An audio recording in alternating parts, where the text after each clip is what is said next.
Your future has been stolen from you, and the worst part is that you didn't even notice it happening. Video games were once supposed to be a way we could escape from the stresses of the real world, but flash forward a decade, and now we're living some of our biggest dreams in front of a screen full of pixels. So in this video, I'm gonna break down the consequences of your video game addiction. I'm also gonna show you guys what life could be like once you control your gaming habits with some simple strategies. And then finally, once and for all, we're gonna determine whether or not you need to unplug your console.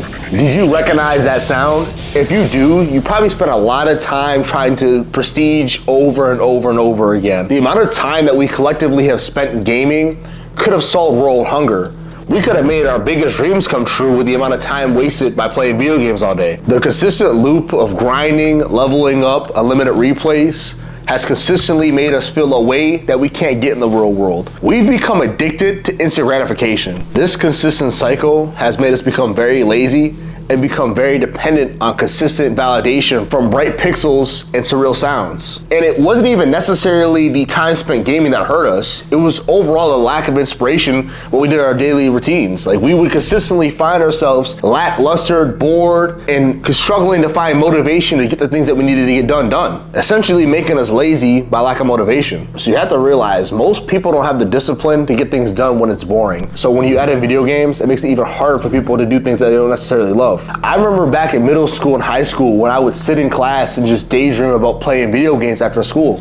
Like, I would be in the middle of a lecture or middle of a lesson, probably something important, honestly, and I would just be zoned up thinking about, Mortal Kombat, or thinking about, playing the newest version of fucking the Mario Kart games, you know what I mean? I would be just daydreaming, looking for that quick fix that made me happy. And the thing that they don't teach you in high school about life and just overall being a man is that it's very boring at times. It's very hard. It's very challenging. And if you cannot get your ass off the couch, you're not gonna be able to succeed in this world if you don't have the drive and ethic to get after what you deserve and what you want. Had I had this mentality or even a video like this back in my life at the time, I could only imagine what I would have done at the time, because I was just very, very focused on what made me happy at the moment. Even despite how boring the classes were, and they were boring, math class was terrible, trigonometry was horrible, hard as fuck for no reason. Despite how boring or maybe even unnecessary these classes were, they taught us one lesson about life that is very important. A huge portion of your life is gonna be spent doing shit that's boring, mundane, doesn't necessarily make you happy, and you have to be able to adjust to that. I think nowadays, everyone right now is looking for the quick fix. We're looking for how to make ourselves happy instantly, whether it's, again, eating junk food, watching porn, just playing video games, just doing shit like this that makes us happy in the moment, but this never leads us to what we actually want to do in the long term. And when escaping reality becomes extreme enough, that's when you start running across people who cannot cope with real life. You see them, drug addicts, old ass people working at fast food jobs for the whole life. That stems from their lack of ability to cope with reality. And life is hard as fuck. Let's be honest now. I know why I used to skate back then, because it's hard, bro. Having to go through such a hard time makes us want to, quit. But the biggest thing about just life and everything that comes with it is that the people who succeed in this life are the ones who can endure. And reminiscing on my own life, I realized that if I would have learned this lesson back then, I wouldn't be in the position that I'm in now, where I'm forced to make it. I have to make it. There is no more choice in the matter, because I didn't do what I was supposed to be doing. Laziness is gonna be one of the biggest things that affects the average gamer, but number two is gonna be the thing that ruins you. Let me ask you guys this. What are the essentials to a gaming session? You need food, or at least some snacks, right? You need something to drink it with, which is probably like, some soda. And for some of you guys, you need a water bottle and a sock nearby. And in the short term, a few game sessions here and there is not necessarily the worst thing that could happen.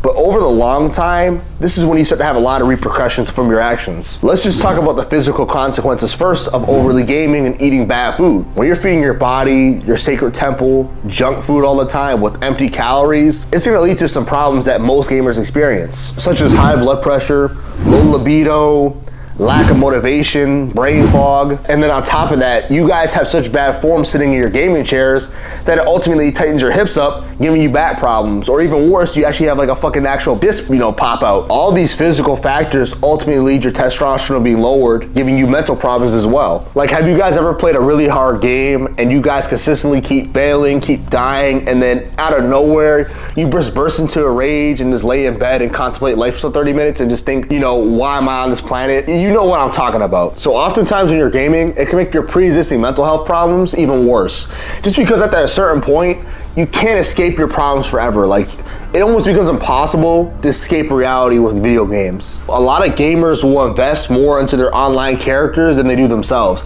Like a lot of people who play these MMO games that you have to consistently play to get better, they will invest all their time, resources into it just to get a little bit of gratification on what they're doing.